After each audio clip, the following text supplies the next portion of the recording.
How's it going, guys? So, for those of you who don't know, Anthony Mundine will be having a rematch against his rival Danny Green on the 3rd of February 2017. This is a very interesting fight, very intriguing fight. Now, this is a rematch. These guys fought back in 2006, which is a long time ago now, like 10 years ago. And, back in that fight, Anthony Mundine completely dominated the fight. I mean, he schooled Danny Green, he outboxed him. He was the quicker man. He got off first each time, and he was just so much more fast and sharp and athletic and skilled, and he completely dominated Danny Green.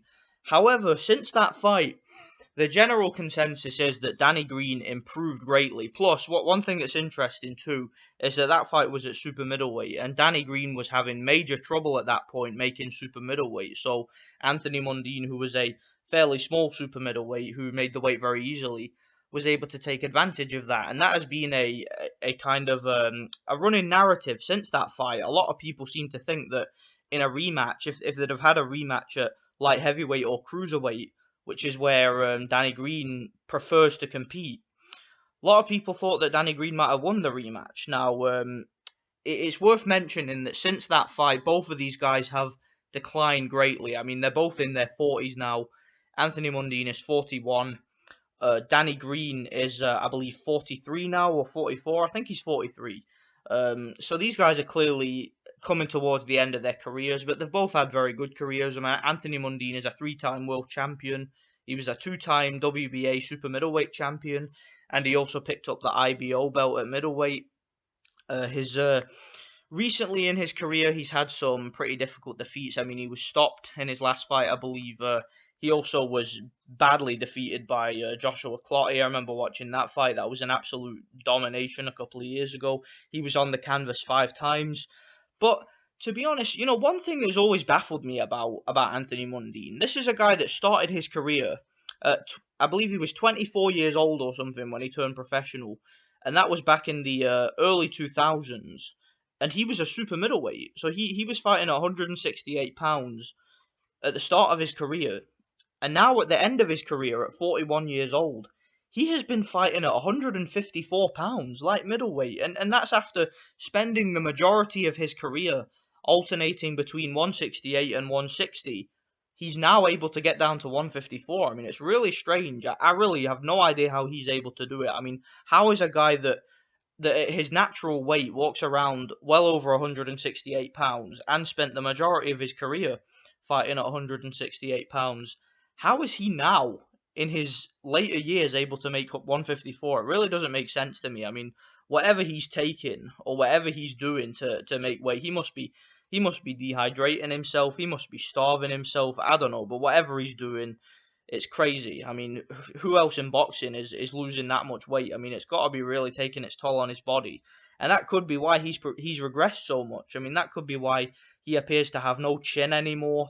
Doesn't seem to have much stamina anymore. I mean, if you look at the rematch with Daniel Geale, for example, and you compare it to his first fight against Daniel Geale, you'll see a huge decline there. Now, Danny Green has declined too. Okay, he had an absolute battering at the hands of Antonio Tarver. Now, I know Antonio Tarver was taking steroids, so a lot of people will say that, well, since he was taking steroids, you can't really count that. But to be honest, even Antonio Tarver on steroids, I mean, the guy's in his 40s, so you wouldn't expect him to be an elite fighter at this stage. And to be honest, I mean, it was mostly his skill that won him that fight. He outboxed Danny Green and had him walking onto punches and eventually stopped him. So, I don't really think drugs had much to do with it. I just think that Danny Green couldn't compete with Tarver on a technical level. Danny Green also was viciously knocked out against Krzysztof Wlodarczyk. And since that Krzysztof Wlodarczyk fight, that was in 2011, he's had some decent victories. He won the IBO Cruiserweight title again. He defeated Roberto Bellonti. That was a guy who I've seen compete in several light heavyweight fights, for example. He fought Jurgen Bremer and went the distance. He also had a no contest against Jean Pascal where he faked a knockout, basically, when he got hit on a break. And Danny Green was able to outbox that guy and win on points. His last fight was against a guy called Kane Watts for the vacant Australian title. That went the distance too. That was earlier this year. So Yeah, Danny Green, he hasn't really been active, but when he does fight, he has fought not bad opposition. He's fought decent guys. So, Danny Green, even at 43, he's still a capable fighter. He can still box. He can still punch. He can still go the distance. He can go 12 rounds in a fight. So, yeah, I think at this stage, Danny Green, even though he's a bit older, to me, he seems a little bit more fresh at this stage than Mundine does. So it's interesting. And what's also interesting about this fight, too, I haven't actually looked up what weight this fight is going to be. But from an article that I read, it said it's going to be at a catch weight. So I'm suspecting Mundine's going to move up and Danny Green is also going to move down. And it's probably going to be somewhere in the middle. The fight might even take place at light heavyweight or something. I don't know.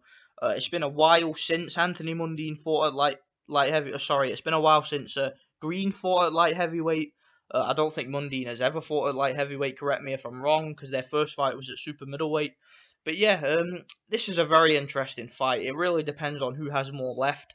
My initial thoughts, now this is not a prediction, but my initial thoughts is that Danny Green at this stage has more to bring to the table. I think at this stage he's a little bit fresher than Mundine. Okay, Mundine has been around for a long time and has been in some many grueling fights. Even his fight against Rabchenko, which was a fight he won, he looked awful winning that fight. I mean, Rabchenko is a very rudimentary fighter, and he was able to take Mundine the distance and give him a lot of trouble. So, Mundine, even though he's still a capable fighter himself, he's still got good boxing skill.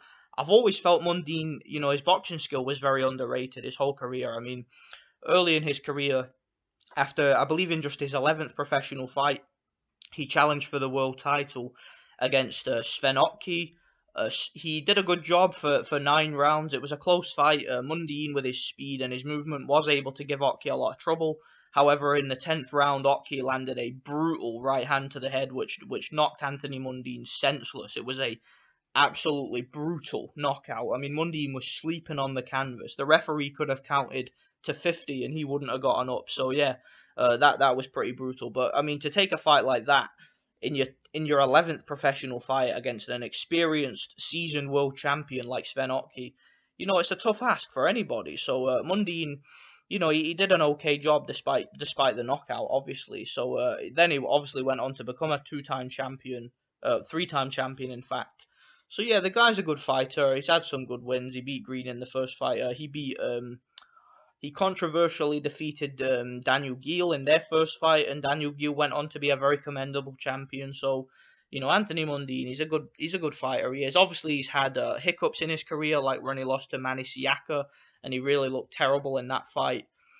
He also was knocked out against Gareth Wood. However, let's just say I'm suspicious about that. The Gareth Wood fight, to me, I think it might have been staged. I'm not saying it was for definite, but let's just say the circumstances surrounding that knockout were pretty suspicious. I mean, it was convenient to say the least what happened in that fight. It was very convenient. So yeah, I mean, I think that with him winning the Contender Series, going on to fight Did he win the series? I can't remember, but he was in the Contender Series, Gareth Wood, and then he went on to fight Anthony Mundine, and then against all odds knocked Anthony Mundine out, and then was given a rematch immediately, and Anthony Mundine beat the shit out of him in the rematch, and it was as if they were trying to set that up. To be honest, I think it may have been a staged event, that first fight, but I don't know. Anyway, it happened. It was a knockout defeat. Who knows if it was real or not? But anyway, this fight's happening, and I think that this is a very good fight. I really do, initial thoughts. I'm thinking that Danny Green may win the fight on points, maybe a late stoppage, but most likely on points.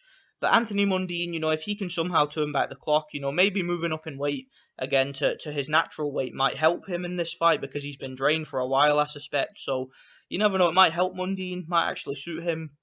But my initial thoughts is that Danny Green will probably win, but I don't know. It's a good fight. Let me know what you guys think. If there's any Australians watching this, you guys will probably be better informed about these guys than I am. Let me know what you guys think. Thanks for watching.